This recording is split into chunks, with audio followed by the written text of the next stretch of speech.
बता दूं, जब हम लोगों ने सीएनए की क्लास शुरू की थी करंट अफेयर की, तो उसके पहले हम लोग इसी सीरीज को लेकर चल रहे थे। तो मॉडर्न हिस्ट्री में कुल 13 लेक्चर आ चुके थे। आज हम लोग 14वां लेक्चर शूट करने वाले हैं और बहुत ही शानदार तरीके से होगा। आप लोग साथ में बने रहिएगा। रिकॉर्डेड मोड में यह क्लास है, आप लोग ध्यानपूर्वक देखिएगा और अपने नोट्स को प्रिपेयर करिएगा। चलिए टॉपिक पर आते हैं और समझने का प्रयास करते हैं कि आज के टॉपिक में क्या होगा।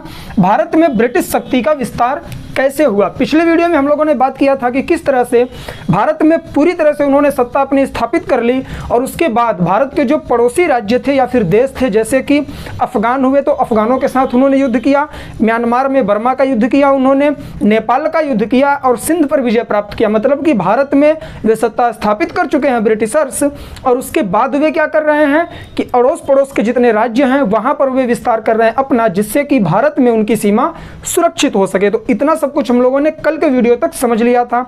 आज हम लोग देखेंगे कि जिस तरह से उन्होंने भारत में अपना विस्तार किया उसमें किस व्यक्ति का कितना योगदान था। यूपीएससी के प्रीलिम्स में यहां से प्रश्न पूछे जाते हैं। ठीक, तो टॉपिक क्या है हमारा, भारत में ब्रिटिश शक्ति का विस्तार कैसे हुआ। एक बार मैं आप लोगों से थोड़ा बात करने का प्रयास कर रहा हूं, ध्यानपूर्वक सुनिएगा, क्योंकि मैं आपको पिछले वीडियो से जोड़ने की कोशिश कर रहा हूं।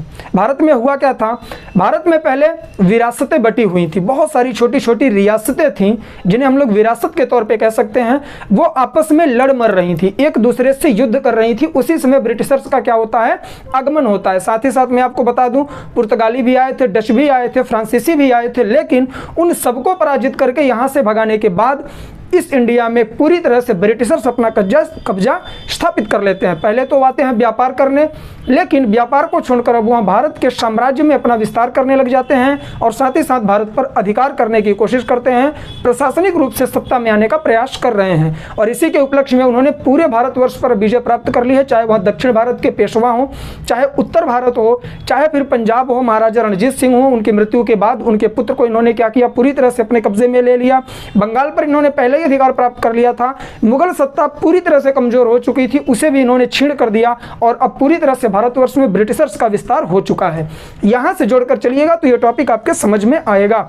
मैंने आप लोगों को इन सब के बारे में पढ़ा रखा है, चाहे वह क्लाइव हो, हेस्टिंग्स हो, कॉर्नवालिस हो, वेलेस्ली हो। तो आज हम लोग जानेंगे कि भारत में ब्रिटिशर्स के सत्ता के विस्तार में किसका योगदान किस माध्यम से रहा और किस तरह से इन्होंने किया, कितने राज्यों को, कितने रियासतों को इन्होंने विलय के तहत विलय कर लिया आपस में। जैसे मैंने यहाँ पर आपको बताया है डलहौजी की हड़प नीति के तहत, ये जो मैंने ब्रैकेट बना रखे हैं इसे जरूर याद रखिएगा, पूछे जाते हैं छोटे एग्जाम्स में कि किस रियासत का विलय हुआ हड़प नीति के तहत और किस रियासत का विलय ब्रिटिश के शासन में हुआ सहायक संधि के तहत। ठीक, तो आइए शुरू करते हैं आज का वीडियो। उम्मीद है कि समझ में आएगा। देखिए, कई दिनों के बाद मैं भी व्हाइट बोर्ड पर आया हूँ और करंट अफेयर की क्लास में लेता था तो ज़्यादातर चीज़ें करंट अफेयर की ही चल रही थी, तो मैं भी रिलेट करने की कोशिश कर रहा हूँ और आप लोग भी मेरे साथ बनिए। 1-2 दिन में फ्लो बन जाएगा, 4-5 दिन से ज़्यादा ये वीडियोज़ आप लोगों को नहीं मिलेंगे, फिर आपकी सीएनए की क्लास स्टार्ट हो जाएगी, क्योंकि मैं बाहर आया हुआ हूँ। मैंने कल के वीडियो में भी आप लोगों को बताया था। ठीक, चलिए सबसे पहले देखेंगे कि भारत में ब्रिटिश शक्ति का जो विस्तार हुआ उसमें प्रमुख योगदान किस किस का रहा। तो सबसे पहले क्लाइव का रहा। क्लाइव का योगदान क्या रहा कि अंग्रेजी राज की इन्होंने नींव रखी। ठीक है, इसने क्या किया था, भारत में पूरी तरह से आपको पता होगा अंग्रेजी राज्य की अंग्रेजी राज की नींव रखने का सबसे बड़ा रीज़न यही है। मतलब हम लोग ये निकाल सकते हैं कि यही पहला व्यक्ति था जो भारत में आया और भारत की सत्ता में प्रवेश करने की कोशिश करने लग गया। ठीक, कैसे समझेंगे नीचे। हेस्टिंग्स ने नींव को और मजबूत किया, कॉर्नवालिस ने इमारत बनाने की शुरुआत कर दी, उसी नींव पर वेलेस्ली ने इमारत को अंतिम शक्ल प्रदान की। एक तरह से आप लोग इसे इस तरह से लेकर देखें कि भारत में जो ब्रिटिशर्स की सत्ता स्थापित हो रही वो एक इमारत है। ठीक है, अब भारत में वो इमारत बनने वाली है ब्रिटिश सत्ता के रूप में, तो उसमें सबसे पहले उसकी नींव किसने रखा, तो क्लाइव ने अपने नीतियों के तहत। क्लाइव ने ही क्या किया था, पूरी तरह से द्वैध शासन की नीति यहाँ पर शुरू किया था। इसने अधिकार और दायित्व को अलग कर दिया था, मैं बात करूंगा। ठीक, हेस्टिंग्स आया, इसने नींव को और मजबूत किया। मतलब जो नींव क्लाइव ने रखी थी, हेस्टिंग्स उसको स्ट्रांग करने लग गया और बाकी चीज़ों में भी विस्तार किया। देखिए, ये सब मेंस का मुद्दा है। फिर कॉर्नवालिस आता है, कॉर्नवालिस उस पर इमारत बनाने लग जाता है। धीरे धीरे कॉर्नवालिस क्या करता है, यहाँ पर आप लोग पढ़ेंगे मेरे साथ कॉर्नवालिस के बारे में भी। कॉर्नवालिस यहाँ पर धीरे धीरे सत्ता स्थापित करने लग जाता है। ठीक है, इमारत बन रही है। वेलेस्ली आता है, वेलेस्ली सहायक संधि लेकर आता है और इमारत को अंतिम शक्ल प्रदान कर देता है, अर्थात यह पूरी तरह से भारत में ब्रिटिश सत्ता की स्थापना कर देता है। किस तरह से? सहायक संधि के माध्यम से। ठीक, तो आइए सबसे पहले क्लाइव का द्वैध शासन हम लोग देखते हैं। होता क्या है? 1757 में प्लासी का युद्ध होता है, फिर 1764 में बक्सर का युद्ध होता है। दोनों युद्धों में इसे विजय प्राप्त होती है, किसे? क्लाइव को। जब यह इन दोनों युद्धों में भारत के लोगों को पराजित कर देता है। थोड़ा प्लासी के युद्ध के बारे में बात करें, स्पेशल वीडियो है, आप लोग बैक में जाकर देख लीजिएगा। 1757 में प्लासी का युद्ध ऐसे होता है कि सिराजुद्दौला नाम का एक यहाँ पर नवाब था, ठीक है, उसके खिलाफ ब्रिटिशर्स ने क्या हुआ, ब्रिटिशर्स को भारत में प्रवेश नहीं करने दे रहा था अपनी रियासत में, तो उन्होंने इसके खिलाफ षड्यंत्र रचना शुरू कर दिया। तो आपको सबको पता है कि हमेशा हर जगह कोई ना कोई एक व्यक्ति ऐसा होता है जो धोखा देता है, ठीक है। यहाँ पर भी इसे दगा मिला। मीर जाफर नाम का इसका एक सेनापति था, उसने इसके साथ दगा कर दिया और वह जाकर ब्रिटिशर्स के साथ मिल गया और प्लासी के युद्ध में सिराजुद्दौला की मृत्यु हो गई। जैसे ही सिराजुद्दौला की मृत्यु होती है तो ब्रिटिशर्स पूरी तरह से सत्ता में नहीं आते हैं। वो क्या करते हैं, अपना एक पपेट बिठाते हैं। किस पर? सत्ता पर। पपेट बोले तो कठपुतली नवाब बनाते हैं। मीर जाफर को उन्होंने बना दिया। मीर जाफर नवाब बना एक तरह से उनके संरक्षण में था। तो धीरे धीरे करके पूरा राजकोष खाली होने लग गया। तो मीर जाफर के समझ में आने लग गया कि नहीं, मैं गलत कर रहा हूँ। तो उसने इनका विरोध शुरू किया और जैसे ही उसने ब्रिटिशर्स का विरोध शुरू किया, ब्रिटिशर्स ने उसे अपदस्थ कर दिया। मीर जाफर को अपदस्थ करके मीर कासिम को उन्होंने नवाब बना दिया। उसके बाद क्या होता है, मीर कासिम भी बहुत अच्छे तरीके से चल रहा है। आगे चल के मीर कासिम के अंदर क्या होती है, पूरी तरह से हम लोग अगर कहें तो राष्ट्रभक्ति की भावना जगती है। वो भी इनका विरोध करने लग जाता है। वो समझ जाता है कि हम लोग गलत व्यक्तियों का क्या कर रहे हैं, सहयोग कर रहे हैं। जैसे ही उसे ये चीज़ समझ में आती है, वो ब्रिटिशर्स के खिलाफ कुछ षड्यंत्र करता, उसके पहले ही ब्रिटिशर्स को इस बारे में पता चल जाता है। वो मीर कासिम को अपदस्थ कर देते हैं, फिर से मीर जाफर को गद्दी पर बिठा देते हैं। ये कब हो रहा है? प्लासी के युद्ध में विजय प्राप्त करने के बाद, ठीक है। अब मीर कासिम क्या होता है, पूरी तरह से अकेला हो जाता है और वह भाग कर चला जाता है अवध। अवध में शासन चल रहा था सुजाउद्दौला का। सुजाउद्दौला नाम के एक नवाब थे। सिराजुद्दौला कहाँ पर था? तो सिराजुद्दौला था, हम अगर बात करें आप लोगों से, तो जो प्लासी की युद्ध हुई है, ठीक है, यहाँ पर वो था। प्लासी का युद्ध सिराजुद्दौला लड़ा है। उसके बाद मीर कासिम चला जाता है सुजाउद्दौला के पास, जो अवध का नवाब था। जब वह अवध के नवाब के पास जाता है तो वहाँ पर एक हीन, क्षीण और जीर्ण, हम लोग कह सकते हैं, पूरी तरह से अपने सारे पदों को त्याग कर, जिनका नाम था मुगल वंश का उस समय का शासक शाह आलम द्वितीय, भी सुजाउद्दौला के साथ अवध में बैठा हुआ था अपनी सेना को लेकर, क्योंकि उसे भी अपदस्थ कर दिया था, पेंशन भोगी बना दिया गया था। तो जैसे ही मीर कासिम, देखिए प्लासी के युद्ध के बाद ही बक्सर के युद्ध की षड्यंत्र बन रही है। यहाँ पर नीतियाँ देखिएगा कैसे एक दूसरे से जोड़कर देखिए। प्लासी के युद्ध में सिराजुद्दौला पराजित होता है मीर जाफर की गद्दारी के कारण। उसके बाद मीर कासिम को उन्होंने नवाब बनाया था मीर जाफर के बाद। फिर मीर कासिम वहाँ से भागता है और सीधे चला जाता है अवध में। अवध में उसकी मुलाकात होती है सुजाउद्दौला से और शाह आलम द्वितीय से। फिर ये तीनों लोग एक सेना तैयार करते हैं और तीनों सेनाओं के साथ ये बक्सर में अटैक कर देते हैं 1764 में ब्रिटिशर्स के खिलाफ। अब क्या होता है, ये जो बक्सर का युद्ध होगा ना, पूरी तरह से ब्रिटिशर्स को भारत में सत्ता स्थापित करने के लिए स्ट्रांग कर देगा।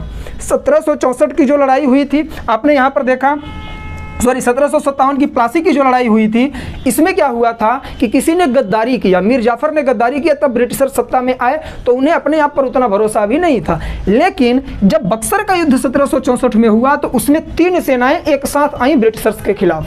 कौन कौन सी थी? एक तो मीर कासिम जो नवाब था, भागा हुआ था, उसकी सेना, और साथ ही साथ उसको मिल गई सुजाउद्दौला की सेना जो अवध का नवाब था, और शाह आलम द्वितीय जो उस समय का तत्कालीन मुगल बादशाह था। तीनों सेनाएं एक साथ 1764 में बक्सर नामक जगह पर ब्रिटिशर्स के सामने युद्ध छेड़ देती हैं और ब्रिटिशर्स इन तीनों को पराजित कर देते हैं। जैसे ही इन तीनों सेनाओं को संयुक्त रूप से ब्रिटिशर्स पराजित कर देते हैं, उनके अंदर ये जोश और जज्बा आ जाता है कि हम इन तीनों बड़ी शक्तियों को पराजित कर दिया, अब हम भारत में पूरी तरह से अपनी सत्ता स्थापित कर सकते हैं। तो ये नींव धीरे धीरे पड़ रही है, ठीक, किसके समय में? क्लाइव के समय में। उसके बाद जैसे ही 1764 में बक्सर का युद्ध होता है, 1765 में इलाहाबाद की संधि हो जाती है। इलाहाबाद में 2 संधियां होती हैं। एक संधि वहां करता है सुजाउद्दौला के साथ और एक संधि वहां करता है कौन? ब्रिटिशर्स। किसके साथ करता है? तो शाह आलम द्वितीय के साथ। शाह आलम द्वितीय के साथ वहाँ संधि करता है। इलाहाबाद में 1765 की पूछे जाने वाली संधि है, कई बार पूछी गई है। उसमें क्या हुआ, कुछ शर्तें रखी गई। जो शाह आलम द्वितीय था उससे ब्रिटिशर्स ने क्या किया, बंगाल, बिहार और उड़ीसा की दीवानी अपने पास प्राप्त कर ली और उन्हें पेंशन देने लग गए शाह आलम द्वितीय को। अब सोचिए, एक ऐसा शासक जो पूरी तरह से सत्ता पर काबिज था, उसके जो पूर्वज थे पूरे भारतवर्ष में ही नहीं, तत्कालीन समय में उसके पड़ोस के जो देश थे उनमें भी ईर्ष्या का विषय बना था मुगल वंश। और आज उसी मुगल वंश का जो वारिस है, जो इस समय सम्राट है, बादशाह है, जिसका नाम शाह आलम द्वितीय है, एक कंपनी जो व्यापार करने भारत में आई थी उसका गुलाम बन गया है, पेंशन लेकर जीवन अपना यापन कर रहा है। तो कहीं ना कहीं आपको ये देखना पड़ेगा कि हमेशा आप अगर स्ट्रांग हैं फिजिकली रूप से, तो आपको मेंटली भी स्ट्रांग होना पड़ेगा। ब्रिटिशर्स ने क्या किया, फिजिकली तो अटैक किया ही, लेकिन सबसे पहले उन्होंने मेंटली सबको परेशान किया। कैसे? फूट डालो और राज करो, इन सबको आपस में भिड़ाया, उसके बाद एक का सहयोग करके वो आगे बढ़ गए। जैसे ही आगे बढ़े दूसरे को भी खत्म कर दिए। टॉपिक पर आते हैं, ध्यान से सुनिए।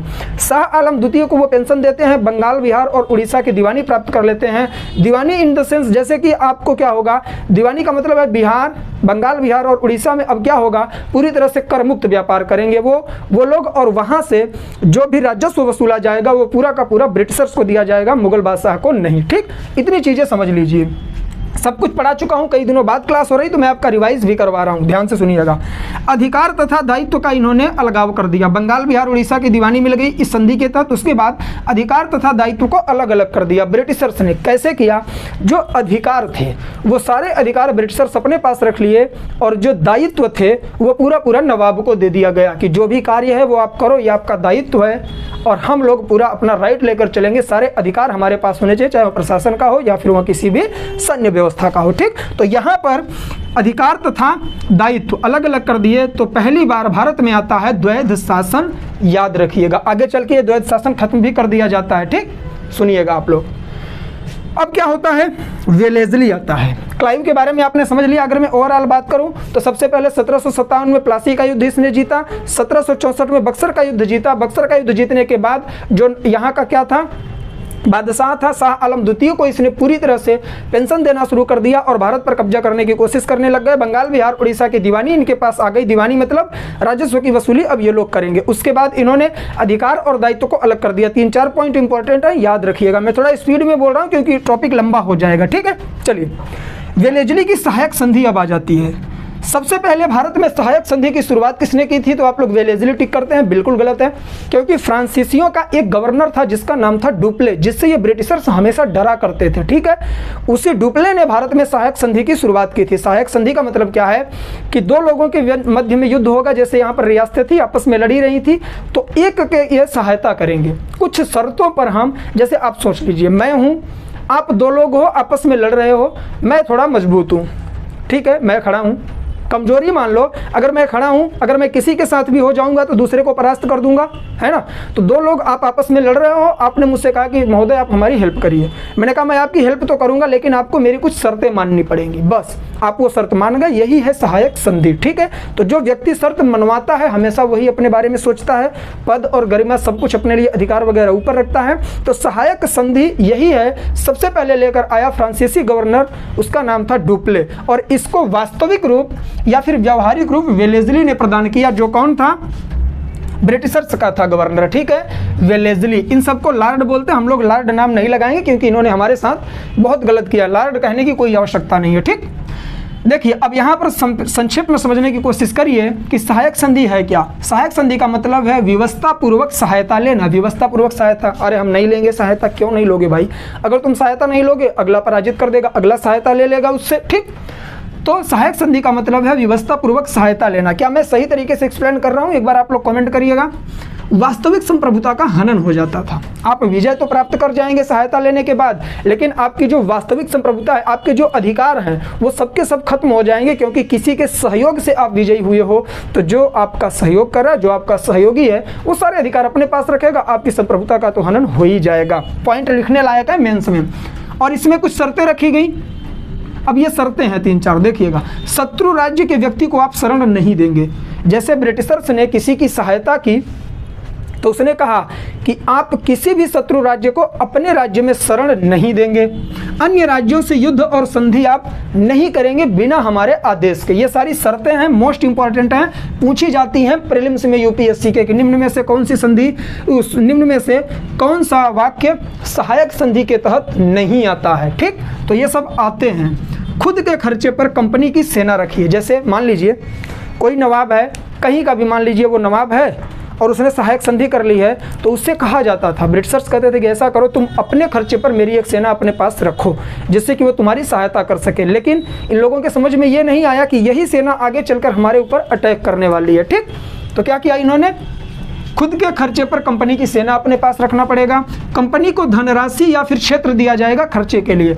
आप मंथली या फिर वार्षिकी रूप में कंपनी को कुछ धनराशि प्रोवाइड करिए कि आप अपना खर्चा चलाइए उसके लिए, या फिर अगर आप नहीं दे पा रहे हैं तो आपके अंडर में जितने भी क्षेत्र हैं उनमें से कुछ क्षेत्र आपको कंपनी को देना पड़ेगा, जिससे वह राजस्व वसूल कर पूरी तरह से अपना खर्चा चला सके। ठीक, चलिए, दरबार में एक ब्रिटिश रेजिडेंट आपको रखना पड़ेगा। British resident in the sense, इसका मतलब यही है कि जैसे प्रतिनिधि सभा होती है वर्तमान में, ठीक है, आप देखते होंगे मंत्री परिषद वगैरह होता है, तो इसी तरह से जैसे राजा का दरबार लगता था तो वहाँ पर भी मंत्री होते थे। तो इसने कहा आपके मंत्री तो होंगे, आप पता नहीं कैसा निर्णय ले लो, आप हमारे खिलाफ भी निर्णय ले सकते हो और मैंने आपकी सहायता की है, इसलिए हमारा भी एक रेजिडेंट को आप हिंदी में ऐसे समझ सकते हैं कि एक प्रतिनिधि सभा, मंत्रिमंडल, ब्रिटिशर्स का एक मंत्रिमंडल भी आपके दरबार में रहेगा, ये शर्त भी रखी गई। ठीक, अब देखिए सहायक संधि से लाभ क्या क्या हुआ। ब्रिटिशर्स को उस समय जो सबसे ज़्यादा खतरा था वो किससे था, फ्रांसीसियों से था। तो जैसे ही सहायक संधि हुई, इन सारी शर्तों को आप देखेंगे तो समझ में आ जाएगा कि बाहर की जो कंपनियां हैं, बाहर के जो लोग हैं, उनका अस्तित्व समाप्त हो जाएगा। तो फ्रांसीसियों का प्रभाव पूर्णतः खत्म हो गया, क्योंकि इनने कई लोगों के साथ सहायक संधियां कर ली तो उन्हें कहीं शरण ही नहीं मिली इस शर्त के अनुसार कि आप किसी भी शत्रु को शरण नहीं देंगे अपने राज्य में। ठीक, तो फ्रांसीसियों का पूर्णतः समाप्त हो गया, खात्मा हो गया। अब बिना खर्चा किए इन्हें विशाल सेना भी मिल गई, क्योंकि जो नवाब है वो अपने खर्चे पर अपने यहाँ सेना रखेगा। सोचिए कैसी विडंबना थी उस समय की, लोगों को मानना पड़ता था। बिना खर्चे की सेना मिल गई और विद्रोह की भावना का पूरी तरह से अंत हो गया। हो ही जाएगा, जब इस तरह की नीतियाँ चलने लगेगी तो कोई भी विद्रोह करने की नहीं सोच पाएगा। आगे बढ़ते हैं। अब ये देखिएगा मोस्ट इंपॉर्टेंट, ये दोनों ब्रैकेट हैं, एक ही ब्रैकेट है, यहाँ जगह कम थी इसलिए मैंने ऊपर कर दिया। देखिएगा कि सहायक संधि के तहत कितनी रियासतों का विलय किया गया ब्रिटिश के प्रशासन में। ठीक है, आइए सबसे पहले हैदराबाद का 1798 में, फिर मैसूर का 1799 में, 1799 में ही तंजौर का विलय किया गया, फिर अवध का 1801 में। देखिए 1801 में पहली बार ब्रिटिशर्स के अधीन गया, क्या करके, सहायक संधि करके अवध गया ब्रिटिशर्स के पास, लेकिन आगे चल के स्वतंत्र हो जाएगा। फिर उसके बाद जब डलहौजी की हड़प नीति आएगी, इसके तहत 1856 में अवध पर अधिकार होगा ब्रिटिशर्स का फिर से। तो ये पॉइंट याद करने लायक है। ठीक, हैदराबाद, मैसूर, तंजौर, अवध, इनका क्रम याद रखिएगा, यूपीएससी पूछता है। पेशवा, मतलब कि जो दक्षिण भारत में पेशवा थे, मराठे थे, उनका विलय हो गया 1802 में भोसले, 1803 में सिंधिया, 1804 जोधपुर, मच्छेरी, बूंदी, भरतपुर, इन सारी रियासतों का विलय हो गया है अब ब्रिटिशर्स के अधीन। मतलब इन सब पर अब कब्जा हो गया ब्रिटिशर्स का और इन सब को ये सारी शर्तें माननी पड़ेंगी।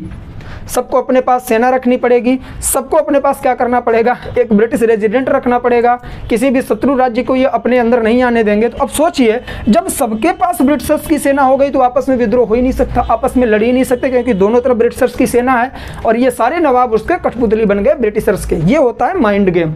माइंड गेम लगाया, इन लोगों को अपने कब्जे में ले लिया। फिर उसके बाद आ जाता है डलहौजी की हड़प नीति 1848 से 56, मोस्ट इंपॉर्टेंट पूछा जाने वाला टॉपिक है। ठीक है, चाहे प्री हो चाहे मेंस हो। ठीक, चलिए बात करते हैं। इसे विलय का सिद्धांत भी कहते हैं, जिसे डॉक्ट्रिन ऑफ लैप्स कहा जाता है। क्या, डलहौजी की हड़प नीति को विलय का सिद्धांत कहा जाता है, जिसे डॉक्ट्रिन ऑफ लैप्स कहा जाता है। ठीक, चलिए, इसमें क्या कहा गया कि सुरक्षा प्राप्त जो राज्य हैं वो दत्तक पुत्र को गोद में नहीं लेंगे।